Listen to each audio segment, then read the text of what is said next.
Hi guys, how are you today? I hope you're all good. I'm just here to preview the Dubai final and Mexican Open or Acapulco final. So let's go through these. Let's take a look right here. Um, so in Mexico, what we had in the semi-finals, I'll review them. Tsitsipas beat Musetti 6-3, 6-1. I basically predicted that. I mean, Mercedes not really in his class to even challenge him. And uh, Kaofa against the Rev. Straight sets, not quite as much of a beating, but 6-4, 7-6. So, yeah, the unseeded players can't trouble the top two seeds. And we end up with a Zverev Tsitsipas final. So that's the review. Just basically the challenges and the unseeded players couldn't really hang with Zverev or Tsitsipas in any kind of a way. Not in their class, not a battle. No need to go through the tactics or what happened because it's just they're not really close. So Zverev, Tsitsipas advanced to the final. In Dubai, we had a different story. We had upsets. We had Shapovalov got upset. It was decided by a final set tiebreaker by Harris of South Africa. Huge upset here. I just felt like Harris just hung with him and stuck with him. It just came down to a few points. It was 8-6 in the tiebreaker, and just being better at those last few points. So Harris won that. Karatsev, he beat Rublev, quite a big upset. Wins the first set 6-2, but then Rublev gets the second one 6-4, and then Karatsev steals it in the last one. I mean, he made the Australian Open semi-finals, but he hasn't really proven anything outside of that. And then I just felt like like a guy who's been outside the top 100 had one good result at the semi-finals of the Australian Open. Didn't beat anyone that great. When he beat Dimitrov in the Australian Open, he was Dimitrov was just like off. I think he was injured. Yeah. Um, but like he got fortunate. He didn't have to beat anyone that hard. He got Dimitrov the injury hadn't done anything, so to beat Rublev was a surprise. I just feel like he played quite a good, consistent level throughout. And Rublev was just a bit up and down and too much down in the first and third sets, particularly. So yeah, like Rublev, I felt like he had the match in his hand and too many errors and too much inconsistency. And especially to start off to lose the first set 6-2, he gave confidence to Karatsev, but he got it back and won the second set. 6-4, but then he couldn't really hold that, and he was again a bit on and off in the third set. But Karatsev was too good. Karatsev steals that one, and Rublev was off his game, and Karatsev basically played the best he could play, which was good enough to win. Why Rublev was being a bit inconsistent in this match. So that's sort of my review of the semi-finals. Now I'm going to preview the finals that are coming up. And we'll get into some Nadal and Djokovic's news following that. And that'll be the video for today. So the next segment is the preview of the finals.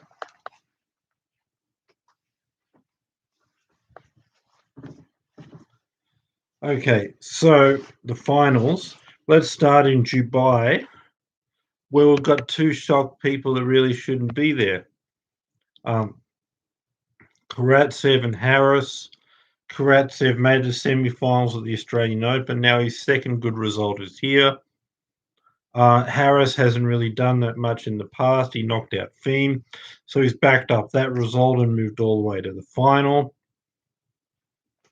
So I just think that Harris will challenge Karatsev, but just because Karatsev has that experience of a semi-final at the Australian Open in front of a decent crowd there, and the pressure of the centre corner Rod Laver against Djokovic, who owns it. He didn't win the match, but he gained experience and he'll be better now. Harris Rose, this is his first big result. Karatsev, it's his second.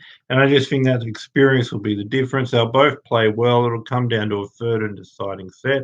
But Karatsev, the experience of the Australian Open will get him through, and he'll win this in the third and deciding set. So Karatsev will be your 2021 Dubai Open. I thought it would be Rublev and Shapovalov, but they both had a bad day together, and the underdogs had a great day. So then we end up with two underdogs. They're going to meet in the final. It's going to be close, but like I said, it's the second good result for Karatsev, and he's been in a semi-final of the Australian Open on centre court, Rod Laver against Djokovic. He has that to draw for in the big moments. Harris doesn't have that.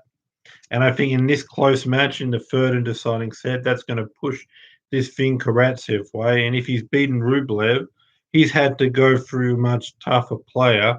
Yes, Harris beat Thiem, but he was off. He was far from his best. So I just think that Karatsev is going to get it in a close match and it's going to come down. He'll be better under pressure at the end. So Karatsev will be your 2021 Dubai champion. And I also just think he's a bit more consistent on his shots. Harris will have to go for too much dependent on the serve. So when he gets second serves and Karatsev gets in rallies, he'll get him there.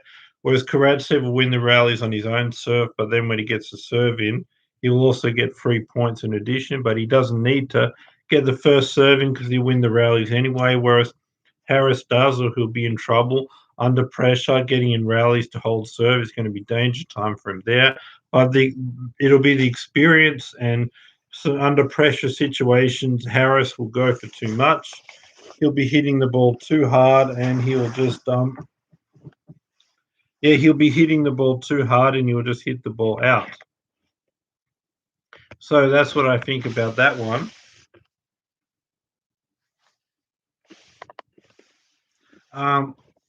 So in the other one, in Acapulco, we've got a great match. Tsitsipas against the Rev. I just think that it's going to be extremely close. It's going to be a third set. I just think Tsitsipas, other than his match against Felix Auger-Aliassime, he's dominated people. He dominated Isner. He dominated his semi-final. He's just looked that little bit better than against than Zverev. Especially the way he destroyed Isner and destroyed his semi-final opponent. Zverev's played well. He hasn't quite been that dominant. I think when you get into they both have an equally good serve, good attacking game, come into the net, finish it, similar style, but I just think Tsitsipas is more aggressive and Zverev can be a bit too passive. So I just think that's what's going to decide the match. Zverev is going to be too passive.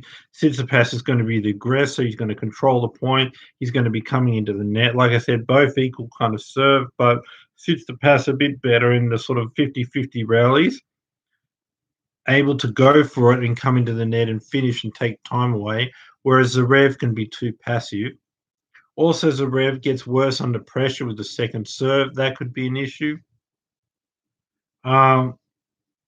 Tsitsipas is better at the net, so that's another advantage.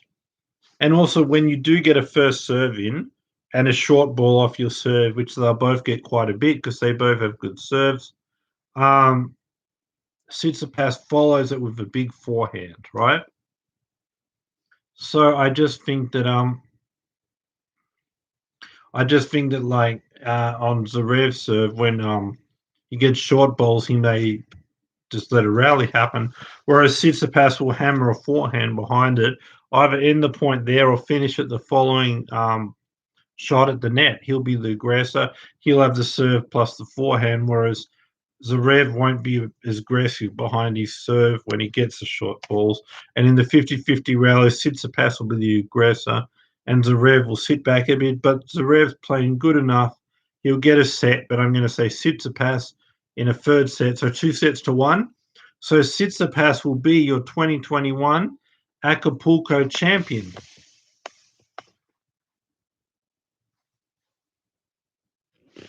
So now let's get into Nadal Djokovic news. Early in the week, we saw Nadal was pulling out of Miami. And I just felt like it was a situation where he wanted to be like fit so he could play the whole clay court season. Just 1 second. Sorry, guys.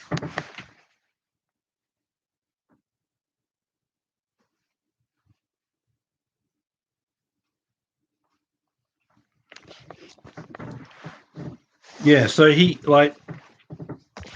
wanting to play a 2-month clay court season.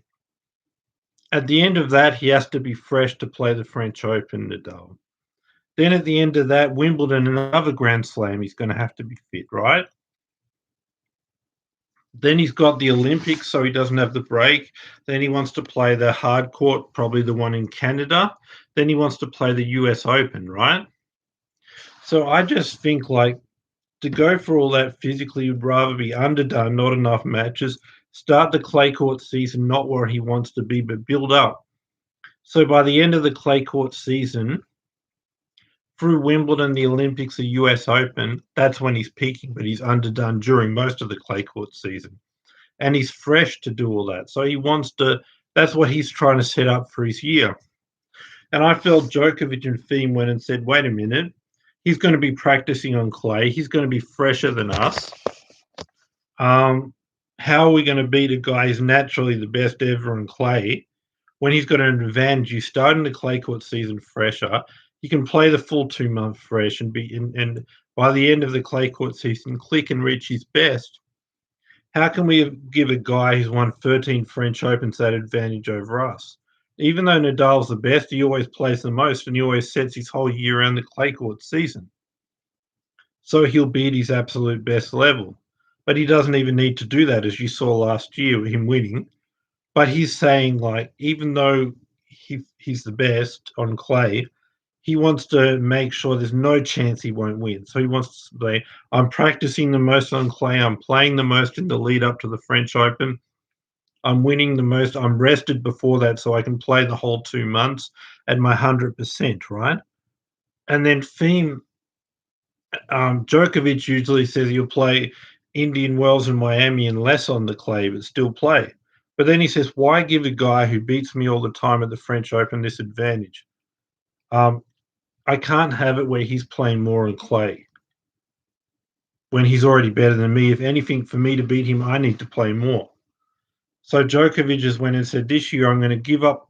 After he saw what Nadal said, he said, I'm doing it too. He says, I'm going to give up the hard courts, and I'm going to say I can't have Nadal playing fresh a whole 2-month clay court season when he's better than me. I'm going to give up the hard courts too. I'm going to do what he does in the hope that if I plan myself and play a full-on 2-month clay court season, which I'm rested before so I can do it, then I've got the same preparation for the French Open as Nadal. So maybe I can do it. Usually Nadal is better and he plays more on clay to prepare to be the best on his French Open. But Djokovic is saying, I'm not giving you that advantage. I'm doing as you do. I'm mirroring your schedule. And Thiem, the other guy, has a chance in the French Open. He saw Nadal do it. He said, I'll do the same. So that's why you saw the dominoes fall. Nadal said he wasn't going to Miami. Then within about 12, 18 hours, Thiem said he wasn't going. And then at the end of 24 hours, Djokovic says he wants to spend more time with his family. The balance between life and tennis and all of this, he knew about all that before. Why does he wait till about a week before, the whole time saying he's playing, and now he's not playing as soon as Nadal says he's out? As soon as Nadal says he's out. It's because he thinks, wait a minute, I usually play more on hard court and he plays more on clay because I'm better on hard court. But now I'm giving you an advantage. If you go to Miami, you play a full week, you're tired, exhausted, you need a full week to rest, and that week you're traveling back to Europe, and then you have to get used to the time difference, get over the long flight, and the week you've played, you need a full week rest. But if you don't go to Miami, you practice all these weeks on clay, you're ready to go from Monte Carlo, you're fresh, you're ready because you never traveled, you never played anywhere, you're used to the time, and you had all this extra time to practice on clay. So Nadal's got that advantage. Once he made that decision, Thiem and Djokovic says, we're not giving you that advantage. Both to be ready for the clay court season, to be fresh at the end of 2 long months of playing, to play almost every week for the 2 months, but to do it fresh and planning a year around the clay court season. They're saying Nadal's been the only one doing that, but Thiem and Djokovic also want to do it to see if they could beat him. And then beyond the clay court season, with Wimbledon right after that, to say I can still play all the weeks of the clay court season, but because I didn't play before, like I said, I'm building myself up from being underdone, peaking at the end of clay court season, through to Wimbledon, the Olympics, and the US Open. So that advantage, Thiem and Djokovic also won. So that's basically why they've done it. And they want to see if they plan their clay court season like Nadal does. Sorry, maybe they'll win the French Open. So that's what's happened. Thiem has pulled out. Djokovic has pulled out. Nadal's pulled out. Federer pulled out earlier. So it wasn't anything to do with this with Federer. Federer just didn't want to push his body and only wants to play certain weeks, come back slowly. It's nothing to do with Nadal winning the French Open. I don't think he thinks he'll win. It's nothing to do with anything. But with Thiem and Djokovic, it is. They want to see if they can take a long rest, put themselves really fresh so they can play every week of the clay court season from a perspective of being fresh. Maybe they can challenge Nadal at the French Open. And even if they don't, they'll be more fresh after playing for 2 months to say, well, I can just transition to the grass right after. Because even though I played those 2 months complete, I was fresh before it. And then even going into the Olympics and the US Open. For Nadal, he wants to set himself up to win the French Open. That's why he's doing this. But in Wimbledon, he wants to say, I'm not going to be too crazy exhausted after the French Open. I've still got a shot at Wimbledon. Olympics is once every 4 years. And then the US Open is the end of all that. And it's on a hard court where you'll break down, your body will break down. And that's his second best chance of a slam. He's won it 4 of the 5 times he's been healthy, but because it's the last Grand Slam and it's on a hard court, Nadal's not healthy much. So he's also doing that to make sure, even by the end of all this tennis from April, the clay court season, Wimbledon, Olympics, Toronto through the US Open, he'll still be physically okay to do it.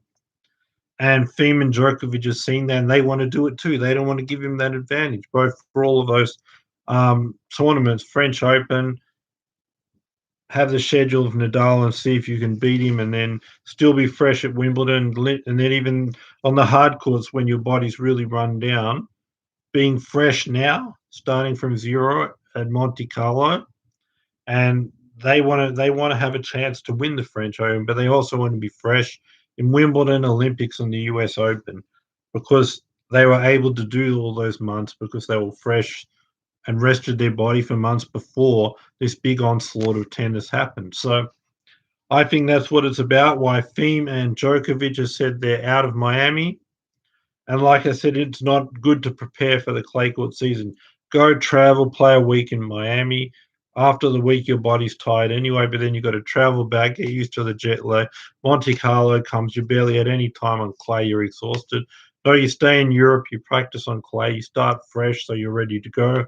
And that same thing, how Nadal's setting it all around the clay court season. So is Thiem, and so is Djokovic, and even Stan Wawrinka, I believe. So I think that's what that's all about. So it's really only going to be Medvedev. I think he should win Miami now, and not many other good players are going to be there. So I mean, Tsitsipas, Zverev, the guys that are playing now, Rublev, but that's basically it. But as far as my preview, I'm going with Karatsev is going to win the Dubai final. And then in Mexico, Acapulco, Tsitsipas. Both will be a third and deciding set, and both will be close matches. So subscribe, thumbs up, bell notification. Have a great day or night wherever you are in the world. And I'll be back for an interview with Roger Federer very soon, so stay tuned to that. For that, I've done a video about my experience at the 2021 Australian Open final. So I hope you can tune in for that. No, oh no, I'm sorry, my experience actually just being there at the match. I've done a video about the GOAT debate, so take a look at those and be back for my future videos, and I'll review the final in Dubai and Acapulco tomorrow or the next day. So subscribe, bell notification, thumbs up. Bye for now. Bye guys, thanks for watching. Bye.